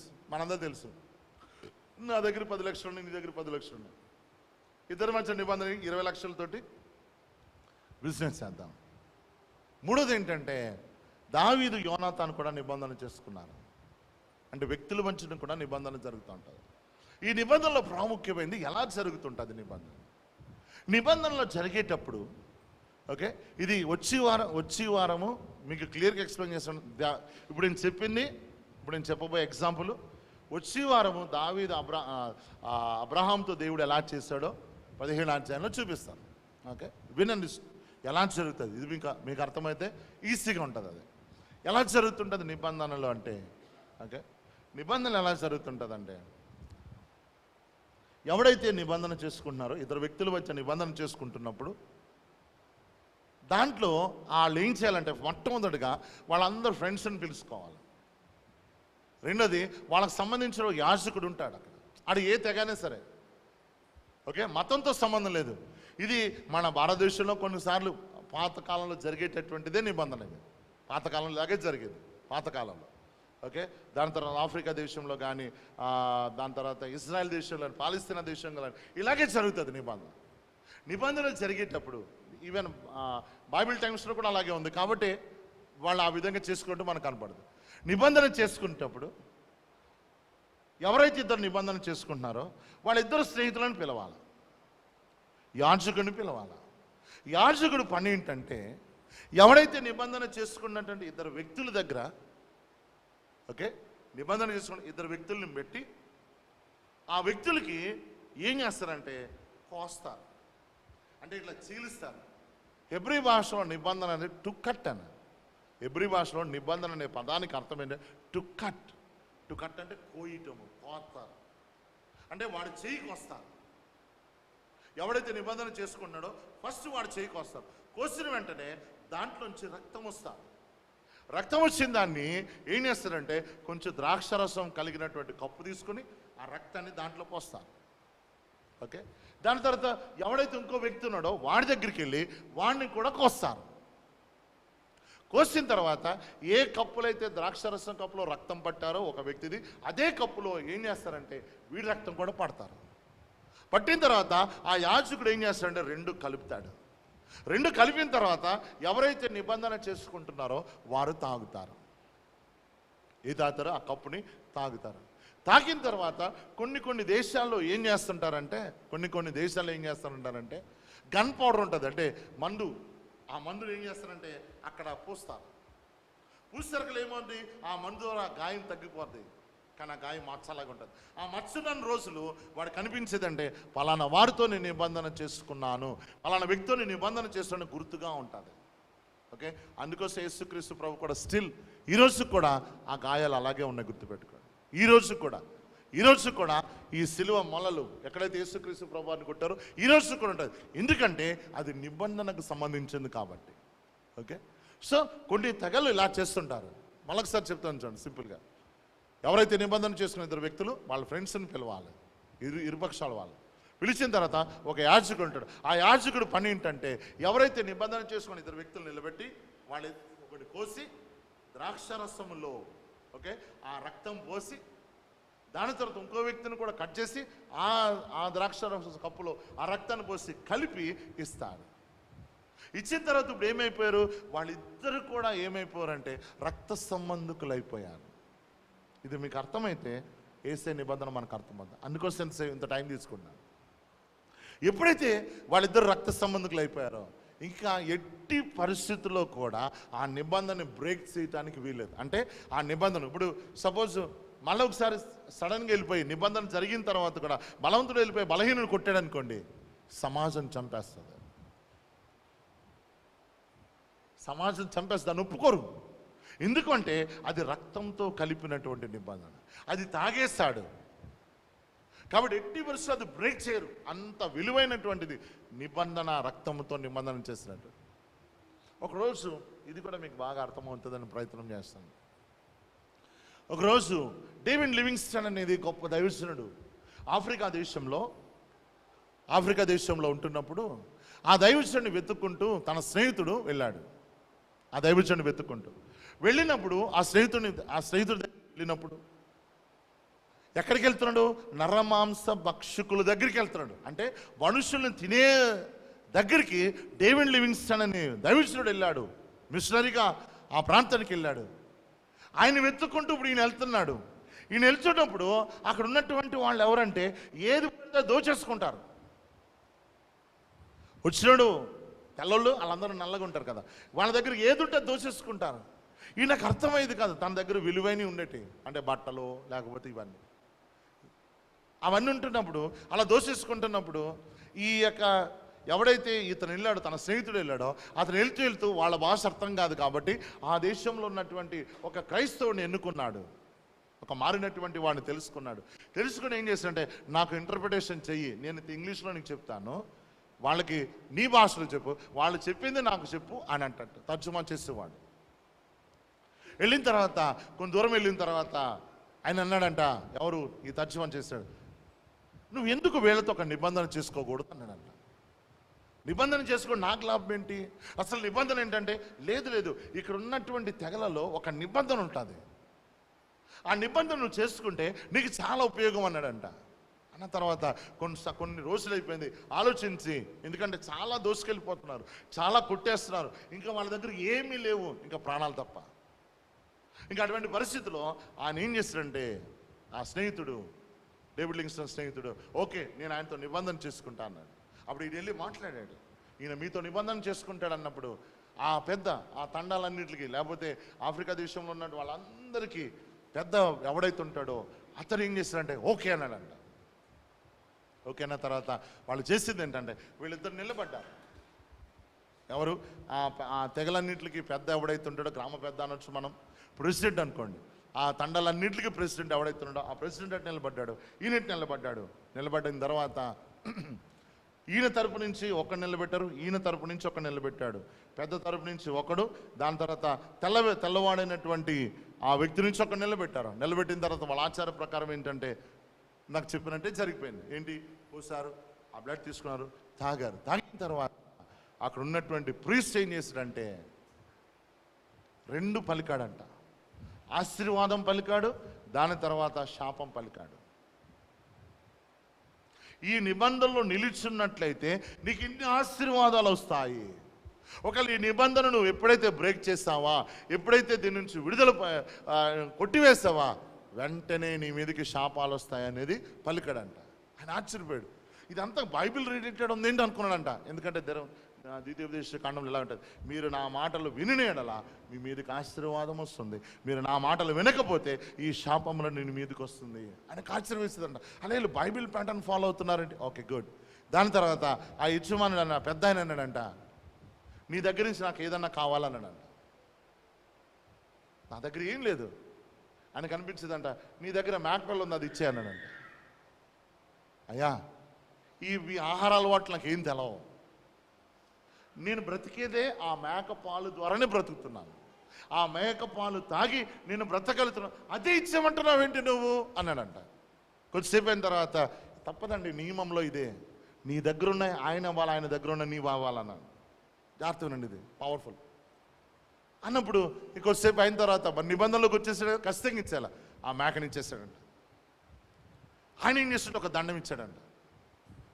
నా దగ్గర ఉన్నది ఇది తీసుకో అన్నాడు. ఓకే తీసుకున్నాడు. తీసుకున్న తర్వాత అయిపోయింది, నిబంధన అయిపోయింది, సంతోషంగా వెళ్ళిపోయారు. ఇప్పుడు ఏంటనుకున్నారు వాళ్ళు డిక్లేర్ చేసేది, ఈ రోజు నుంచి తెల్లవాడుగా ఉన్నటువంటి వాడు మన సహోదరుడు, మన రక్త సంబంధి, ఈయన దగ్గరికి ఎట్టి వరుసలో మీ దోచుకోవడానికి వీల్లేదు, ఈయన మనకు చెందినటువంటి వాడు, ఈయన మన దగ్గర కొనవచ్చు, మనము ఆయన దగ్గర కొనుక్కోవచ్చు అనేది డిక్లేర్ చేస్తారంట. వెళ్ళిపోయిన తర్వాత ఆయన ఏం చేస్తాడంటే ఈయనను వెతుక్కుంటూ వెళ్తున్నాడు. వెళ్తున్నప్పుడు ఆయన ఏం చేస్తాడు, దండ పట్టుకుని ఇలాగ వెళ్తున్నాడు. ఈయన అనుకోండి ఏంటంటే మధ్యలో నా గొర్రెని తీసుకొని ఎవడన్నా వస్తే కొట్టడానికి ఇచ్చాడేమో అనుకోండి. ఆ దండ పట్టుకుని వెళ్ళి ఆ దండలాలు చూపిస్తారు కల్లా అక్కడ ఉన్నటువంటి ఆ నల్ల జాతి నరమాంస భక్షులు అందరూ వచ్చి ఆయన ఎదుట మోకరిస్తున్నారంట. ఆయన ఎదుట మోకరిస్తున్నారు. ఇది రియల్గా జరిగింది, స్టోరీ కాదు, రియల్ జరిగింది. ఎప్పుడైతే వాళ్ళు మోకరిస్తున్నప్పుడు ఈయనకు అర్థం కాలేదంట, ఏంటి వీళ్ళందరూ మోకరిస్తున్నారేంటి అనేసరి కల్లా పక్కన ట్రాన్స్లేట్ చెప్పాడు, నీకు ఇచ్చిన దండ అటువంటిదిరా నాయన అన్నాడు. ఏం దండ ఇచ్చాడు అనుకున్నావు, నువ్వు ఎవరితో నిబంధన చేస్తే తెలుసా, ఆ నిబంధన కలిగినటువంటి వాడు ఈ యొక్క ఆఫ్రికా ఉన్న తండలంటికి పెద్ద. ఇప్పుడు ఆ పెద్ద ఏం చేస్తాడు తెలుసా, ఆయన రాజు, ఆ రాజు ఏం చేస్తాడు తెలుసా, ఆ రాజదండం నీకు ఇచ్చాడు. ఇప్పుడు ఆ రాజదండంతో ఆ రాజదండం పట్టుకుని వెళ్తున్నావు. ఎప్పుడైతే ఆ రాజదండం చూస్తారో వాళ్ళందరూ కూడా నీకు మోకరిస్తున్నారు. ఆశ్చర్యపోయాడంట.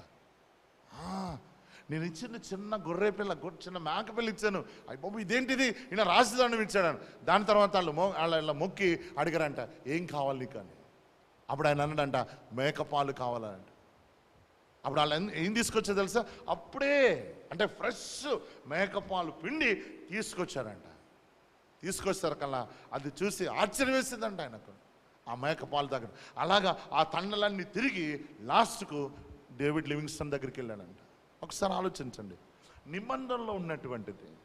ఓకే, అతని దగ్గర ఉన్న మేక పిల్లని అతనికి ఇచ్చాడు. అతనేమిచ్చాడు, అతను రాజదండం ఇచ్చాడు. ఎప్పుడైతే ఆ రాజదండం తీసుకున్నాడో అక్కడ ఉన్నటువంటి తండలో ఉన్నటువంటి వాళ్ళందరూ కూడా ఆ రాజదండం చూసినప్పుడు మోకరిస్తున్నారు. యేసుక్రీస్తు చేసిన నిబంధనలో మనకిచ్చింది యేసునామం. యేసునామం ఎప్పుడైతే పలుకుతావో సమస్త దేవతలు అన్నీ కూడా మోకరిస్తాయి, అన్నీ కూడా మోకరిస్తాయి. అంత పవర్ఫుల్ మన నిబంధన. నెక్స్ట్ వీక్ చెప్తాను దాని గురించి. ఎప్పుడైతే ఇలా చేసిన వెంటనే ఆయన ఆశ్చర్యపోయాడంట. అప్పుడు దాకా అర్థం కాలేదు నిబంధన అంటే ఇలాగుంటుందా అని. నిబంధన అంటే ఇలాగుంటుంది. యేసయ్య నీతో చేసిన నిబంధన అలాంటిదే.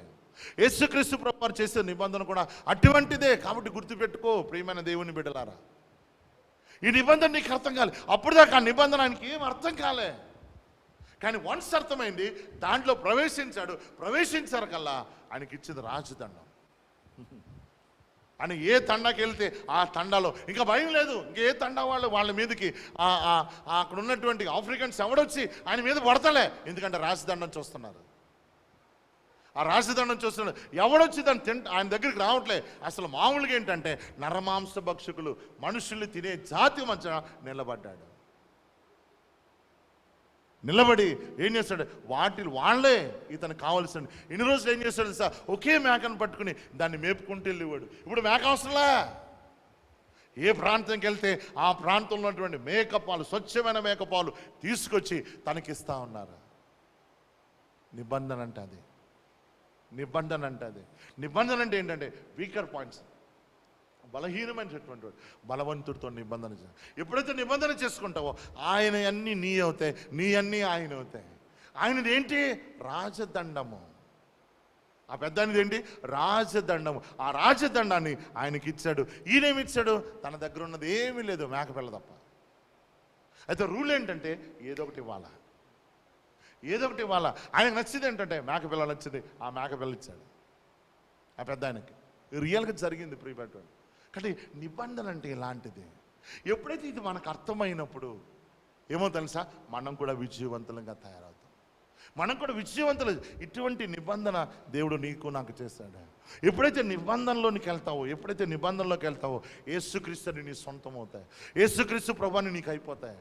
ఆయన నామం మనకైంది, ఆయన కుమారతత్వం మనకైంది. ఒకసారి ఆలోచించండి. వచ్చే వారం చెప్తాను ఇవన్నీ ఎలాగైనా. ఆయన కుమారతత్వం మనకైంది. ఓకే, దేవుడు యేసుక్రీస్తును కుమారుడిగా చూస్తున్నాడు, మనల్ని కూడా కుమారుడిగానే చూస్తున్నాడు. ఎందుకు? నిబంధన. యేసుక్రీస్తుని విజయవంతుడిగా చూస్తున్నాడు దేవుడు, మనల్ని కూడా విజయవంతుడిగా చూస్తున్నాడు. యేసుక్రీస్తుని పరిశుద్ధుడిగా చూస్తున్నాడు, మనల్ని కూడా పరిశుద్ధుడిగా చూస్తున్నాడు. దానికి కారణం ఏంటంటే నిబంధన. సో నిబంధన మనకు అర్థం కావాలి. సో నిబంధనలు ఉన్నటువంటి ప్రత్యేకమైనటువంటిది ఇది. సో మన అన్ని జీసస్ అని మనకి ఒకసారి ఆలోచించండి. ఈ యొక్క ఆలోచనలో మనం పెరిగితే ప్రభు అన్నీ మనకైనప్పుడు పరలోకం అన్నీ నీ, మన దగ్గర ఏముంటుంది చెప్పండి? ఏముంది ఆయన? సో ఈ మార్పుడు అనేది దేవుడు, నాకు చెప్పాను కదా, మళ్ళీ అడిగేది చిన్నదే, దేవుడు అడిగేది, ఇచ్చేది పెద్దదే. అపవాదం ఏం చేస్తుందంటే దేవుడు ఇచ్చేది మూసేస్తున్నాడు. దేవుడు దోచేసుకుంటాడు, నీ డబ్బులన్నీ లాగేసుకుంటాడు, నీ యొక్క సమయానంతా తీసేసుకుంటాడు. ప్రార్థనకి వెళ్ళటం ఎందుకు, సరదాగా టీవీలో చూడొచ్చు కదా, ఇదిగో చర్చికి వెళ్ళటం ఎందుకు, లైవ్ వచ్చేస్తుంది కదా. లైవ్ అవ్వకండి. అసలు సంఘంకి వచ్చినప్పుడు ఏం జరుగుతుంది తెలుసా, ఇంతమంది పరిశుద్ధులు అందరూ కలిసి పరిశుద్ధ దేవుణ్ణి ఆరాధిస్తారు. ఇంటికాడ నుండి ఆరాధిస్తారా మనం చెప్పండి? చర్చిలు మూసేసినప్పుడు మనకి లైవ్ అవసరం. చర్చిలు తెరిచిన తర్వాత కూడా లైవ్లో చూసుకుంటా అంటే ఎలా కుదురుతుంది? That's wrong. బెడ్ మీద లేవనోడు, రోగంతో పడినవాడు, వాడు రాలేకపోతున్నాడు, వాడు లైవ్ చూసుకుంటాడు. మనకు కాదు లైవ్. ఏం మిస్ అయిపోతాం? పరిశుద్ధులందరూ దేవుడితో నీతిలో కడగబడినటువంటి మనం అందరం కూడా ప్రభువుని ఆరాధిస్తాం. సంఘం నుంచి దేవుడికి మహిమ కలుగునుగా కానీ పరిశుద్ధ లేఖనాలు చెప్తున్నాయి. నువ్వు రాకపోతే ఆయన అవయంలో నువ్వు శరీరం, ఆయన శరీరంలో నువ్వు అవయం మిస్ అయిపోతే ఎలాగుంటుంది చెప్పండి? కాబట్టి ప్రియమైన దేవుని సంఘమా, బాగా గుర్తుపెట్టుకో, you must understand the covenant. నిబంధనలో ఏం జరుగుతుంది, ఎలా జరుగుతుంది, ఇప్పుడు మీకు కొంచెం అర్థమైంది. వచ్చే వారం ఇంకా కొంచెం లోతుకి వెళ్దాం, ఒరిజినల్లోనికి వెళ్దాం. ఓకే, అబ్రహాం ఎలా చేశాడు అది వింటే ఆశ్చర్యపోతాం మనం. కాబట్టి వచ్చే వారం చెప్తాను. కళ్ళు మూసుకున్నాం.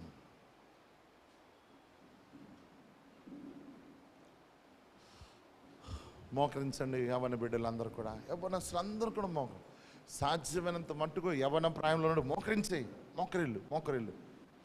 మోకరించు. ఒక చిన్న ప్రార్థన చేసుకో. Small prayer. చిన్న ప్రార్థన చేసుకో. ఒకసారి నిబంధన నీకు అర్థమైంది కదా. దావీదుకి నిబంధన అర్థమైంది. గొలియాతు ఈ ప్రపంచంలో యుద్ధ వీరుడే, కానీ యేసుక్రీస్తు అంతకంటే గొప్ప విజయ వీరుడు. అబ్రహాంకి అర్థమైంది తనతో చేసిన నిబంధన, దావీదుకి అర్థమైంది దేవుడు తనతో చేసిన నిబంధన. ఈరోజు నీకు అర్థమవుతుందా చెల్లి దేవుడు చేసిన నిబంధన? అసలు నిబంధనలో ఏముంటుందో నీకు తెలుస్తుందా? అసలు నిబంధన ఎలాగ జరుగుతుందో నీకు తెలుస్తుందా? యేసుక్రీస్తు మనల్ని దాసులుగా పిలవట్లే, మన సహోదరులుగా పిలుస్తున్నాడు. ఇంకా మిమ్మల్ని దాసులని పిలవను, నా సహోదరులని చెప్తాను. యేసుక్రీస్తు మనకు అన్న అయిపోయాడని బైబిల్ చెప్తుంది. మనం ఆయన సహోదరులం అయిపోయాం. We became the blood brothers. మనం రక్త సహోదరులు అయిపోయాం, రక్త సంబంధికులైపోయాము. మనం దేవునికి వారసులైపోయాం. What a blessing, what a blessing. చెల్లి తమ్ముడు, వాట్ ఏ బ్లెస్సింగ్. ఈ నిబంధన నీకు అర్థమవుతలే. ప్రభు అంటున్నాడు, ఈ నిబంధనలో దేవుడు ఇచ్చేటి ఉన్నాయి, నువ్వు ఇచ్చేటి ఉన్నాయి. నీ జీవితాన్ని ప్రభుకి ఇస్తావా? నీ జీవితం ప్రభు నిర్ణయాలతో అలంకరించబడుతుందా? నీ జీవితం ప్రభు నిర్ణయాలతో అలంకరించబడినట్లయితే ప్రభు ఆశీర్వాదాలతో అలంకరించబడతావు, ప్రభు ఉద్దేశంతో అలంకరించబడతావు. ఒకవేళ ఆ మేకని ఇవ్వకపోయి ఉంటే, అయ్యో నా దగ్గర ఉన్నది ఒక మేకే, ఇది ఇస్తే నేను చచ్చిపోతాను అనుకునుంటే, అతని పేరు స్టాన్లీ. డేవిడ్ లివింగ్స్టన్ ఎదురు వెతుక్కుంటూ వెళ్ళిపోయిన తన ఫ్రెండ్ స్టాన్లీ ఏమైపోయాడు ఒకసారి ఆలోచించు. దా ప్రభు దగ్గరికి రా. ప్రభా నావన్నీ నీవని చెప్పగలుగుతావా? యేసే చెప్పాడు, ప్రభా నా అన్నీ నీవి, నీ అన్నీ నావి.